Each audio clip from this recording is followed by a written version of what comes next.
Assalamualaikum warahmatullahi wabarakatuh. Saat ini saya akan mencoba menjelaskan terkait dengan flow graph. Flow graph ini merupakan notasi grafik alir atau dapat juga kita katakan sebagai pengujian jalur dasar atau basic path testing, yang dimana kita menguji white box. Jadi di sini yang diuji itu adalah kita menggambarkan arus kontrologis atau yang lebih dikenal dengan sebutnya itu flow graph. Nah, di flow graph ini kalau dilihat dia terdapat ada dua. Ada yang berpanah ini disebut dengan edge. Sedangkan yang lingkaran itu disebut dengan node. Nah, yang edge ini ada yang menyebutnya edge, ada juga yang menyebutnya link. Jadi ini adalah notasi sederhana yang dimana untuk mempresentasikan aliran kontrol untuk logis. Nah, notasi flow graph ini dapat digambarkan seperti kalau spans itu alurnya adalah lurus saja. Kalau if itu dia bercabang, bisa saja bercabangnya itu ke kanan atau ke kiri. Karena kalau si if itu biasanya dia terdiri minimal ada dua kondisi. Kemudian perulangan, until, dan ada case.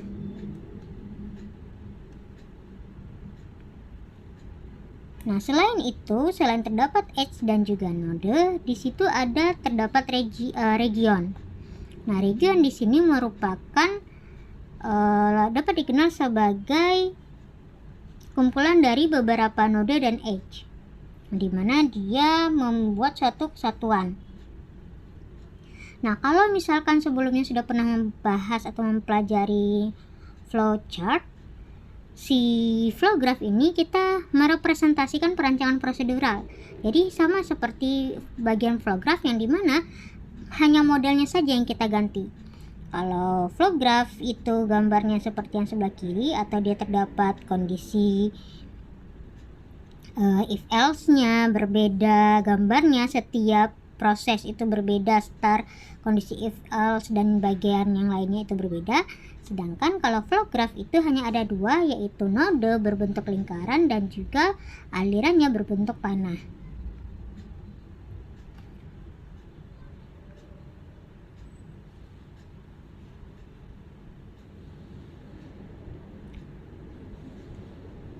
Nah, di sini terdapat jalur independen. Jalur independen ini adalah setiap jalur yang melalui program yang memperkenalkan setidaknya satu kumpulan pernyataan-pernyataan pemrosesan atau kondisi baru.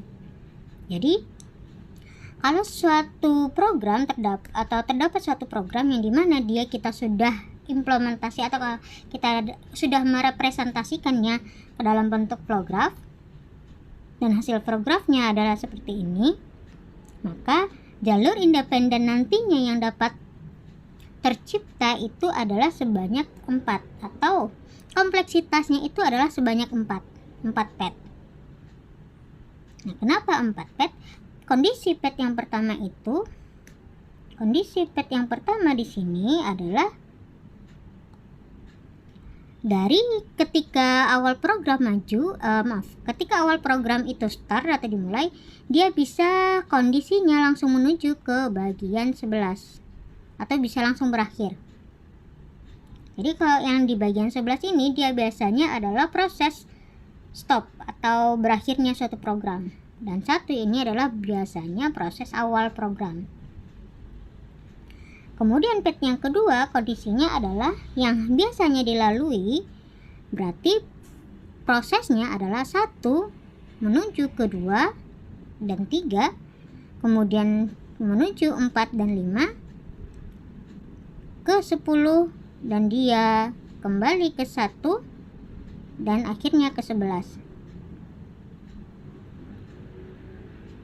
Kemudian proses yang ketiga adalah dari 1 dia menuju ke 2 dan 3, kemudian menuju ke 6, ke 8, 9, 10, kembali lagi ke 1 dan 11.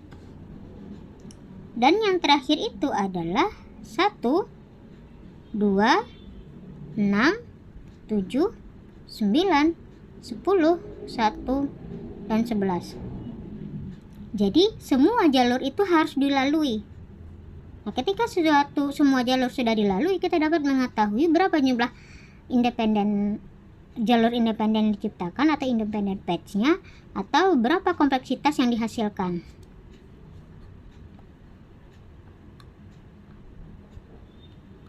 Nah, selain kita mencari jalur independen dengan cara seperti itu, jumlah jalur independen ini di sini terdapat 4 patch. Hasilnya akan sama seperti jumlah pada kompleksitasnya.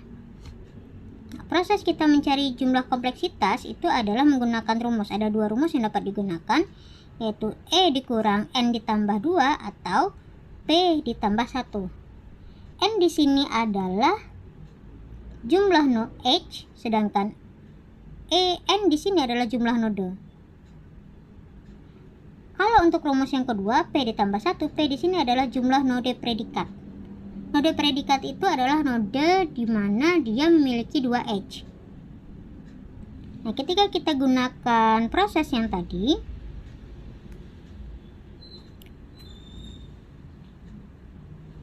E dikurang N ditambah 2, ini adalah rumus yang pertama. E di sini adalah jumlah H. H di sini merupakan panah.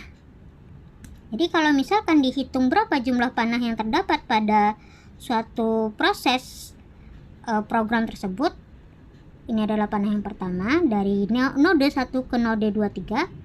Panah yang kedua node 23 menuju ke node 45, panah ketiga node 45 ke node 10, panah keempat node 23 ke node 6, panah berikutnya node 6 ke node 8, panah berikutnya adalah node 6 ke node 7, node 7 ke node 9, node 8 ke node 9,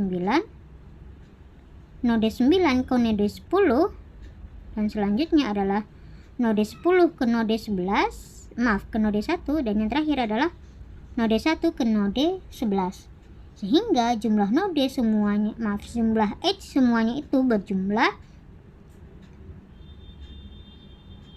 ada 11 H. Jadi jumlah panah atau jumlah H atau jumlah link yang terdapat pada soal tersebut ada 11. Sekarang berapa jumlah node? Jumlah nodenya itu adalah jumlah lingkaran. 1, 2, 3, 4, 5, 6, 7, 8, 9. Lingkarannya itu ada 9 atau nodenya ada 9. Sehingga kita tambahkan dengan 2, terdapat ada 4 kompleksitas. Jadi jumlah 4 kompleksitas ini harus sama dengan jumlah independent patch.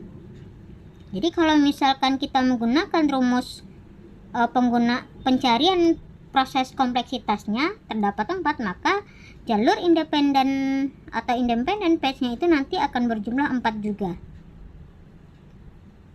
Nah, mana saja jalur pertama, jalur kedua, 3, dan keempatnya kita baca melalui aliran pada proses masing-masing kondisi pada program. Jadi setidaknya semua node harus dilalui. Atau node bisa dilalui 2 kali, tetapi H tidak bisa dilalui 2 kali. Jadi kalau tadi teman-teman perhatikan di bagian sini, perulangan 1 itu bisa dilalui 2 kali. Kenapa 1 bisa dilalui 2 kali? Karena 1 di sini merupakan H. 1 di sini merupakan node. Tetapi panah dari 1 ke 2 dan 3 di sini tidak boleh dilalui, atau H pada panah node ke 1 dari panah node 1 ke node 23 tidak boleh dilalui 2 kali. Yang boleh dilalui 2 kali hanya nodenya saja, bukan edge-nya atau bukan panahnya. Jadi panah tidak boleh dilalui 2 kali, tetapi node boleh dilalui 2 kali. Biasanya kalau dilalui 2 kali node itu untuk perulangan kondisi 2 ya. Nah, selain itu kita juga akan cobakan menggunakan soal. Di sini ada terdapat sebuah soal, yaitu soalnya merupakan soal dari programmer atau soal berbentuk program. Nah, soal inilah yang akan kita implementasikan atau kita representasikan ke dalam bentuk flow graph.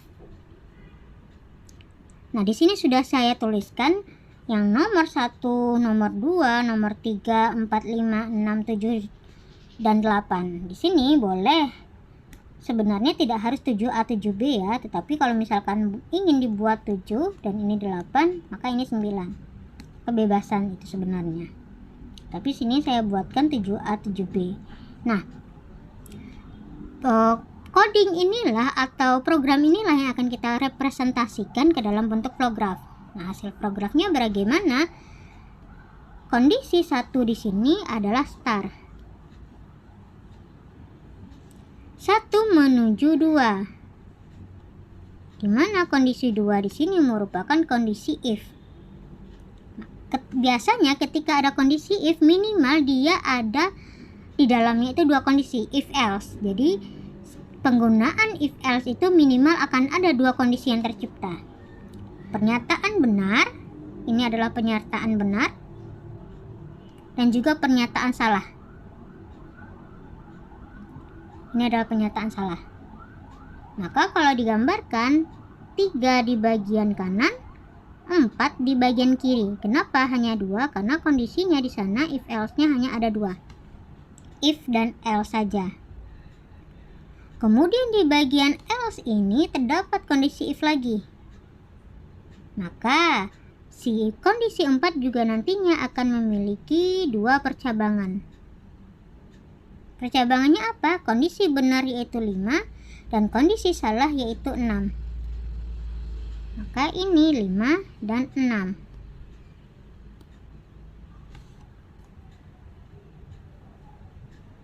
Selanjutnya 7A di sini adalah pengakhiran kondisi pada if yang kedua atau penutup kondisi pada if yang kedua. Berarti 5, 6 diakhiri oleh 7A. Sedangkan 7B merupakan akhiran dari kondisi if yang pertama. Maka ini panahnya dari 7A dan juga 3 berakhir pada 7B. Dan N yang terakhir ini adalah penutup pada programnya. Maka dari 7B dia pergi ke 1 dan dari 1 dia berakhir ke bagian 8.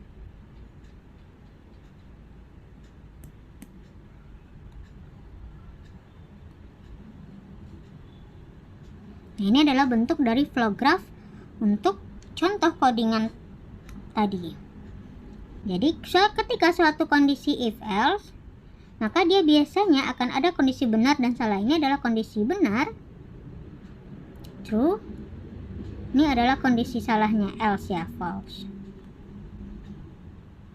Kemudian muncul lagi kondisi if yang baru, berarti ini adalah kondisi true-nya dan ini adalah kondisi false.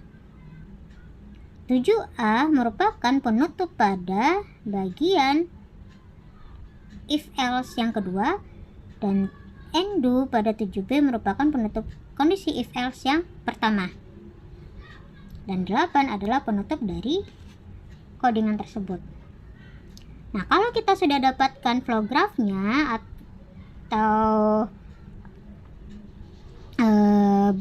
aliran untuk grafnya, kita akan cari grafik alirnya ini, kita akan cari kondisi kompleksitasnya atau kompleksitas yang dihasilkan. Kemudian kita akan cari juga independent patch-nya. Kalau untuk kompleksitas yang dihasilkan, kita bisa menggunakan rumus yang pertama atau yang kedua tadi. Rumus yang pertama adalah jumlah H-nya. Jumlah H-nya di sini berjumlah 1, 2, 3, 4, 5, 6, 7, 8, 9, 10, 11. Jadi kalau tadi rumusnya ada VG sama dengan E dikurang N ditambah dengan 2, maka 11 dikurang dengan nodenya ada sesuai dengan jumlah hurufnya 9 ditambah dengan 2, maka nanti kompleksitas yang akan dihasilkan adalah 4. Maka independent pad yang dihasilkan juga akan ada 4. Nah, apa saja independent pad yang dihasilkan tersebut?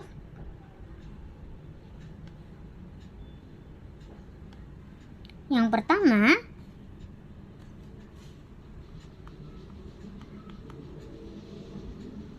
pad satunya adalah bagian 1, kemudian dia kedua, kemudian dia ketiga, 7B, kemudian kembali ke 1 dan 8. Berarti di sini adalah 1, kemudian 2, 3, 7B, kemudian 8. Kondisi pad yang kedua itu adalah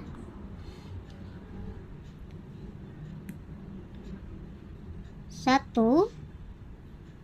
kemudian kedua,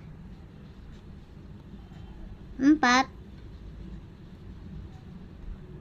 5, 7, 7A ya, 7B, kemudian ke 1 kembali, dan ke 8. Berarti ada 1, 2, 4, 5, 7A, 7B, 1, 8. Pad yang ketiga adalah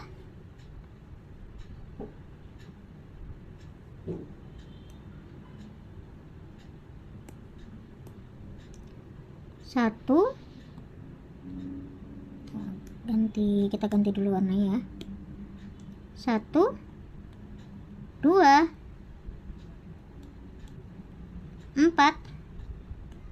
6, 7A, 7B, 1 kembali, dan 8. Ada 1, 2, 4,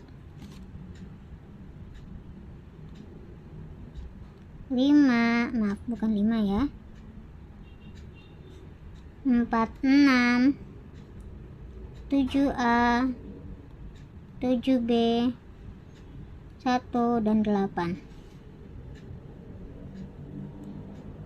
Nah, yang terakhir itu adalah pad keempat. Nah, kalau kita lihat kondisi tadi, semua kondisi pad di bagian dalam sini, di bagian dalam baik kondisi do, if else-nya yang di bagian dari 2 sampai dengan 7B itu sudah dilalui semuanya. Maka biasanya yang terakhir itu adalah kondisi dari 1 langsung menuju 8. Jadi di sini adalah 1, 8. Jadi akan ada terdapat 4 pad yang atau independent pad-nya ada berjumlah 4, dan kompleksitas siklomatiknya atau kompleksitas yang dihasilkan nanti adalah 4 dengan menggunakan rumus IE dikurang N ditambah 2.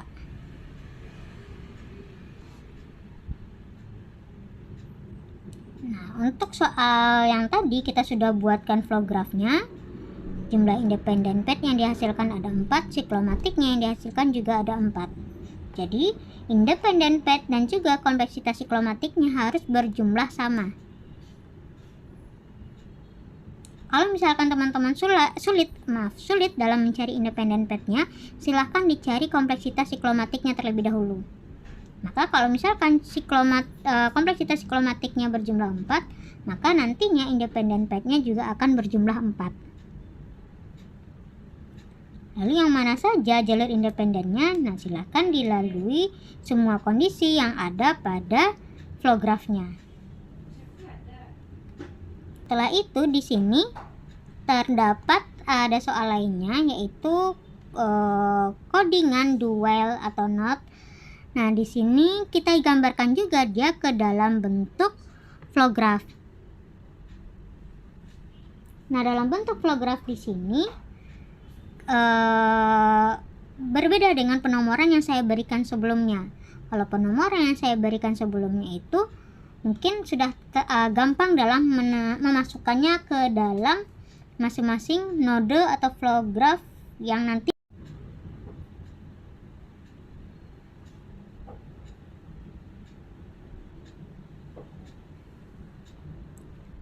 Nah, di sini berbeda dengan contoh flow graph yang tadi saya berikan. Kalau tadi mungkin penomorannya hanya tinggal memasukkannya saja ke dalam flow graph atau node-node, sedangkan ini setiap barisnya saya berikan nomor. Lalu bagaimana dalam bentuk kita, atau kita membentukkannya atau kita merepresentasinya ke dalam bentuk flow graph? Do di sini adalah kondisi awal, maka dia berada pada bagian atas. Read, record, dan juga if else atau kondisi if merupakan kondisi selanjutnya. Atau kalau misalkan ragu, silakan dibuat 2 di sini terlebih dahulu, kemudian 3. Kondisi if di sini maka akan ada kondisi true dan false. Kondisi true dan false berarti ini adalah kondisi true.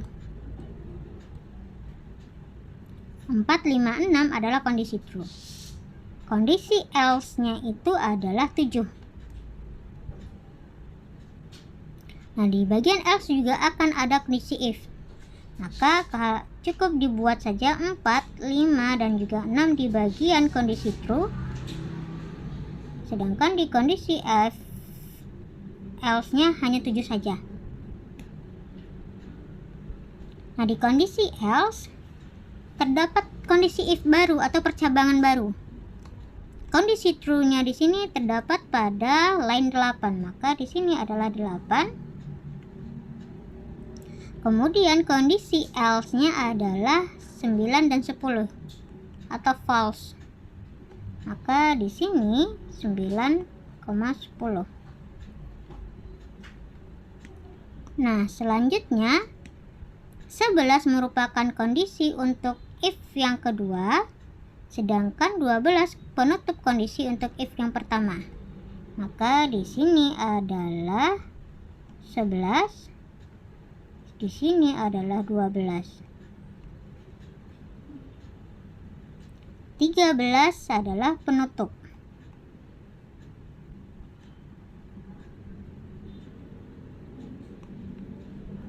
Jadi seperti inilah kira-kira bentuk dari gambaran flow graph untuk codingan di samping. Nah, apakah bisa satu node itu berisi lebih dari satu angka? Bisa, kalau misalkan per baris teman-teman memberikan penomoran. Kalau misalkan tidak diberikan penomorannya per baris, maka pastinya ini adalah satu kondisi. Bisa diberikan angka 1, ini adalah angka 2. Kemudian kondisi true-nya di sini adalah angka 3. Kondisi false-nya di sini adalah angka 4. Kemudian true yang berikutnya adalah 5. Ini adalah 6, 7, 8, 9. Tetapi dibuat per masing-masing baris angkanya juga boleh. Kalau dibuat per masing-masing baris, kita tinggal menggabung saja. Berarti bisa saja satu node itu berisi lebih dari satu angka. Nah, di sini kalau diperhatikan, teman-teman perhatikan, 2 dan 3 dapat kita gabung menjadi satu. 2 dan 3 kita gabung nodenya menjadi satu. Kenapa? Karena jalur yang dilalui masih sama. Sama seperti 456. 456 kalau tidak kita gabung, pembuatannya harus seperti ini. 4, 5, 6. Karena jalur yang dibaca masih sama, kita gabung dia menjadi satu seperti di bagian kiri. Jadi tidak perlu kita membuat satu persatu seperti di bagian kanan, nodenya satu persatu.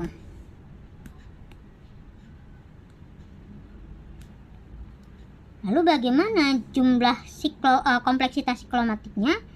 Kita hitung jumlah H-nya. H-nya itu berjumlah 1, 2, 3, 4, 5, 6, 7, 8, 9, 10, 11. H-nya ada 11, nodenya ada 1, 2, 3, 4, 5, 6, 7, 8, 9, 10.